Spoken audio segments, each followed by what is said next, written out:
so many of you here mean the world to Tom and I, and I wasn't quite prepared to be as emotional as I have been today, just seeing everyone here and knowing how much of a part everyone's played in both of Tom and my lives.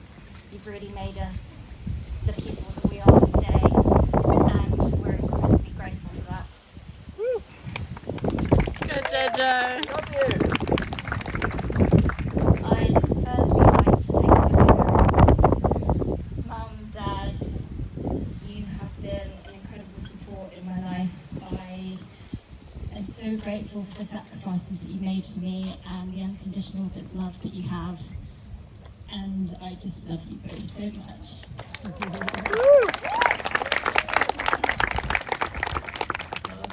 You're incredibly welcoming. You've made me feel like family from the first day that I met you, and I feel totally at home in your home. So thank you so much for that. I love that we've gotten closer as we've grown into adulthood, and I couldn't be more proud of the people that you've become. You're kind, you're generous, you're thoughtful, and who knew that, a big sister could rely so much on her two little brothers. So I love you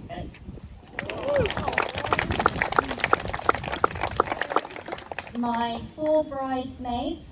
So I first met Miranda at the age of 6 when I attended my first day at Potton End School, and Mrs. Burrows brought me into the girls' cloakroom, and in her hand was a little Miranda. And Mrs. Burrows said, "Miranda, this is Joanna. She is going to be your new best friend." Aww. And who knew? We're still friends today, if only we could let her know. Haley and I have travelled the world together, and every time we reminisce about our stories, I can't believe that we're alive today. I'm so grateful that you're here celebrating the day with me. Kenya and Kelly have been my best friends for the longest time. Kenya is my brown friend in a very white middle class part of the UK. And Kelly, who was one of the most popular girls in school, really took us under her wing and protected us from all the bullies. So we love you for that. Not much is made of the appearance of the groomsmen usually, but you all look banging. And I know that each one of you has played a huge role in Tom's part, as Tom's life even, and with his family, mainly in the States or all around the world, that he's relied on you really as his second family. So I'm really grateful that you're in his life for that.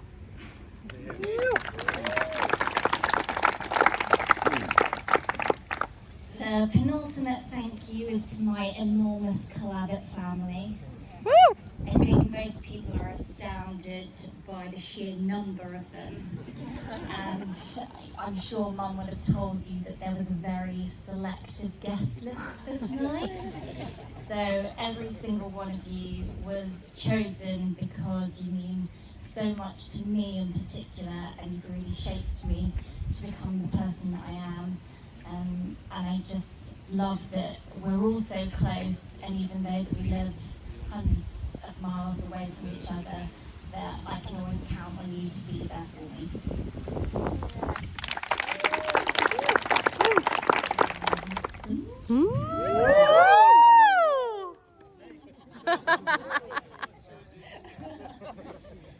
So lots is usually made about the bride's wedding diet. But I think we can all agree that training for and running a 2-hour 41 marathon is a bit extreme. And so it's really put me to shame there. In all seriousness, I could not have imagined better friends to be here in a better location with a better person to spend the rest of my life with. I thank you for bringing so much laughter to my life, because feel so silly. And you're always there when I need you, and even when I don't.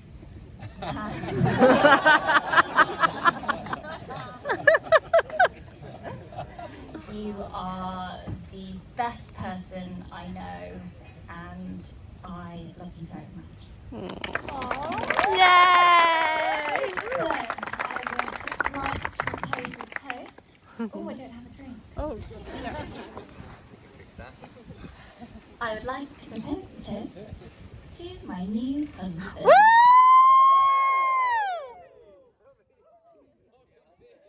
Just as a hint, it's definitely not me. I'd just like to start by saying it's actually quite unbelievable to be stood here today in front of so many friends and families in an unbelievable backdrop. It's actually truly quite humbling to see everyone make the effort to travel near or far to be here today. So I cannot thank you enough on behalf of Joe and I for being here today. So just thank you so much. I hope to catch up with you throughout the evening. And for those of you who are around tomorrow, hopefully we'll see you again for more celebrations. I thought I'd lead with a bit of a story about how Joe and I first met. We actually met way back in 2009 at Glastonbury Music Festival. We were camping amongst a huge group brought together by mutual friends. Joe was someone who immediately caught my eye, so naturally I did what any other red-blooded alpha male would do in that situation. I stared at her awkwardly from afar, and I didn't say a single word to her the entire festival weekend. Fear not, our time would come, and a mere 3 years later, Joe and I's paths would cross once again. This time I knew I couldn't let the opportunity pass me by, so I dusted off my best chat lines and proceeded to flirt Joe out of her shoes, impressing her with my in-depth knowledge of international pop sensations One Direction. The rest, as they say, is history. I really did luck out meeting Joe. I mean, not only is she an absolute slamming babe, she's incredibly intelligent, incredibly kind. No one has a bad word to say about Joe.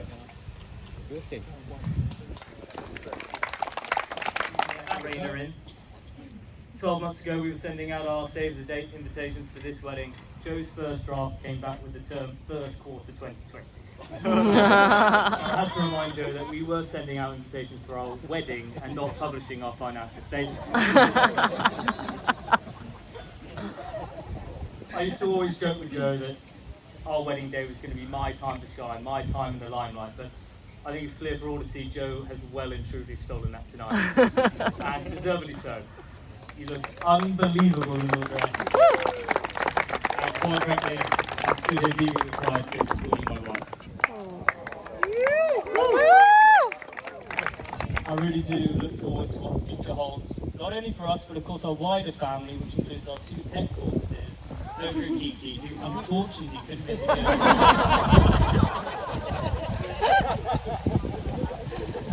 Now, as is customary for all group switches, I do need to reel off a few thank yous, so please bear with me as I go through a little bit of a list.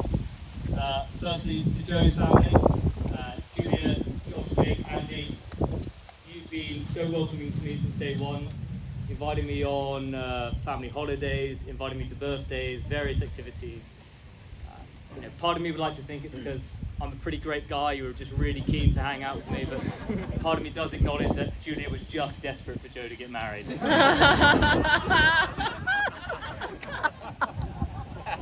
Now, before asking Joe to marry me, I did do the traditional thing. I asked for permission. I took Julia and Andy out for dinner one evening in London. Now, with calendars and schedules being what they are, I sent them a text a couple of months in advance to put a date in the diary. Now, I did this under what I thought was an ironclad cover story of pretending I was setting up a surprise 30th birthday party for Joe's upcoming birthday. Of course, Julia and Andy saw straight through this cover story, as evident by the fact they turned up to this party planning meeting with a camera in hand to capture the big moment. Julia told me after the fact that she knew she was going to have cried that night.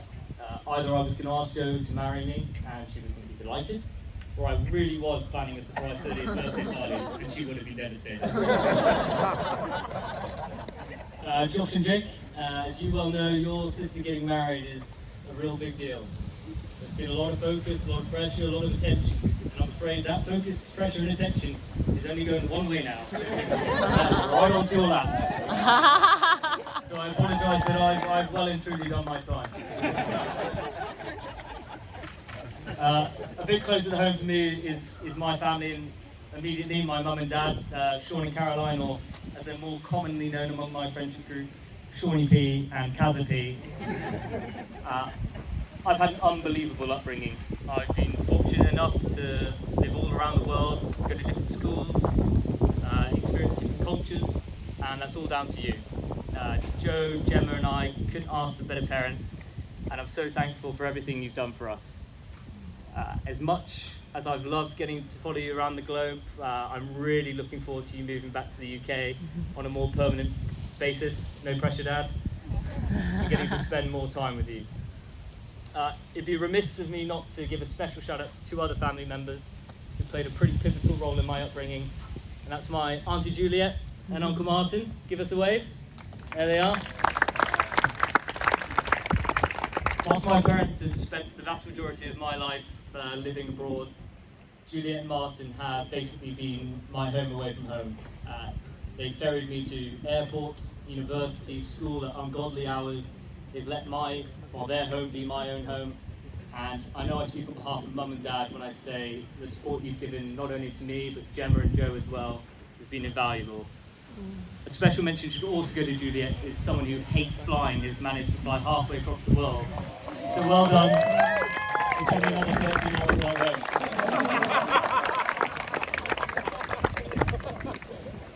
As Joe alluded to earlier, the rather snappily dressed chaps you see dotted around in this pretty jazzy cream suit are all of my groomsmen. So Chris, Rob, Alfie, Jamie, thank you so much for all the support being here today, of course. And to my best man, who's my younger brother Joe, thanks for everything over the years, mate. You are the best. And to the girls, Joe's bridesmaids, Miranda, Kenia, Kelly, and Hayley. You look amazing in your dresses, and as Joe said, you're sort of the oldest friends, and it's amazing to see how close you are after all these years. Not only are you some of Joe's oldest friends, or closest friends, but I consider you to be some of my closest friends now as well. So thanks for everything you've done in the lead up to this wedding and for the friendship over the years.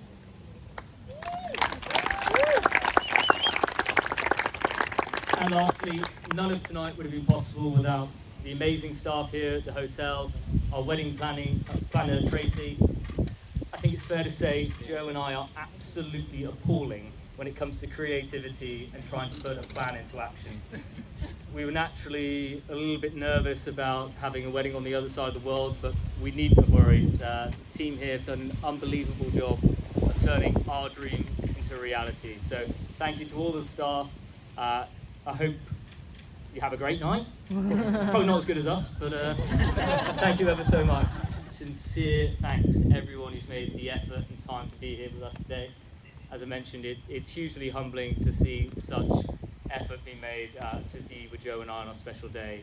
Their memories are going to live long with us, and I hope you have a fantastic evening, and we hope to catch up with you throughout the rest of the holiday. I'm going to hand over to my best man, who's my younger brother Joe. For those of you that don't know, Joe grew up and spent most of his life in Houston, Texas, and then moved to Australia where he went to university and still lives and works today, so I can only apologise for his Texan/Australian twang. Joe's known within our family as being somewhat aloof. He's someone we hear from fairly infrequently and see even less so of, so I think I speak on behalf of Mum and Dad when I say we're actually just looking forward to him saying a few words. So before handing the mic over to Joe, I will just take my glass and ask you to do the same, in raising a toast to my wonderful wife, Joe. Woo! I'm Joe Perkins, and I know what you're thinking. Joe's aged a lot since she married Tom. But for those of you who don't know, or for those of you who nodded off from Tom's arguably excellent speech, I'm Tom's younger brother, but always will be the original Joe. Now, if Tom was the favourite child in the family, at least I could hang my hat on being the favourite Joe. Not anymore. Unbelievable. I'm not bitter though, I swear. In all seriousness, as you've heard it earlier tonight, thank you all for coming here. We realise it's a great journey for many of you, and I know I speak on behalf of Joe and Tom in saying how appreciative we are for having you all here today. We have people from the UK, the US and Australia. I realise I now tick a lot of those boxes myself, just to name a few. But it truly is amazing to see how far some people come for a free meal. Auntie Juliet, I'm looking at you. But it is fitting that an international man like Tom have a destination wedding. Born in Norway with detours and pit stops in Egypt, Houston, Dubai, and of course the tropical hotspot that is Aberdeen, all before settling down in London. A destination wedding though has other perks besides the free meal. I for one have been told to work from home the next week when I turn to a show for fear of the coronavirus. Lucky for us, Joe and Tom choose beautiful Langkawi as opposed to sunny Wuhan, so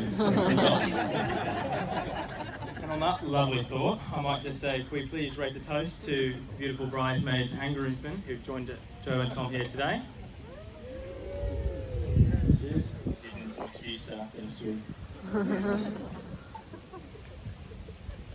Good for him. He's clearly found the perfect man.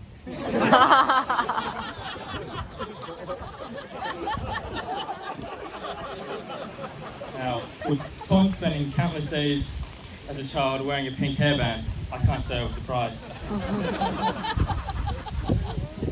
Then again, Tom wasn't your typical child. When most of us dreamed of being a professional footballer, Tom dreamed of being a genuine crocodile. I suppose that goes some way to explaining why his two pet tortoises couldn't be here tonight. But Joe, I must ask, how are the alarm bells not ringing? But perhaps this might have something to do with his happy-go-lucky attitude. From all accounts, there's never been a child so happy to be in and out of the hospital as a child with a serious amount of medical conditions. I would list them all, but this speech would go on for far too long, and I think Andy might have encroached on my time.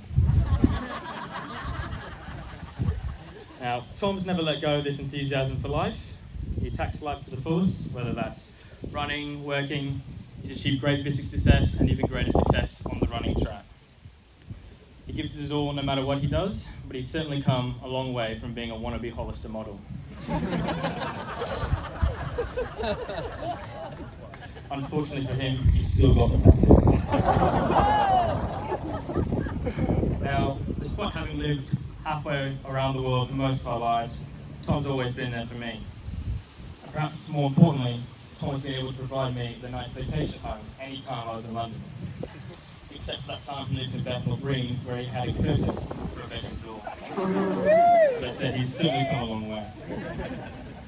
But Tom's great achievement has to be convincing Joe to marry him. Besides stealing her name, which I'm definitely not concerned angry about, Joe has been our family from day one. As you can see today, she's intelligent, she's kind, she's beautiful, but most importantly, she's a Harry Potter fan. In fact, one summer, Joe and I managed to convince Tom to take her to Harry Potter World. Needless to say, Joe and I were absolutely buzzing. And it was shortly after Joe and I had finished playing to have a pretty intense wizarding duel that I knew Tom had found and won. Although I'm not sure he felt the same as I did. Then again, Tom's always been head over heels in love with Joe. No amount of Harry Potter could change that. In fact, I remember Tom calling me the day after his first proper date with Joe to say he found the perfect woman. Sadly, it would take Tom another 8 years to get up the courage to actually marry her. As you all know, everything about Joe is great. So the less said about their support of Chelsea, the better. Now, in writing the speech, I've done some serious research. And by that, I mean Googling best man speech and funny wedding jokes. But along the way, I found that it's allegedly my duty as best man to provide some marriage advice to the newly happy couple. Now, despite my grey hair, I don't think I'm wise enough to give such advice to a couple clearly doing so well. So I'll keep it simple and leave it with this. Keep doing what you're doing, it's clearly working, and be excited that you've got the rest of your life together. And on that groundbreaking piece of advice, please be upstanding and raise a toast to me and Tom. Oh, sorry.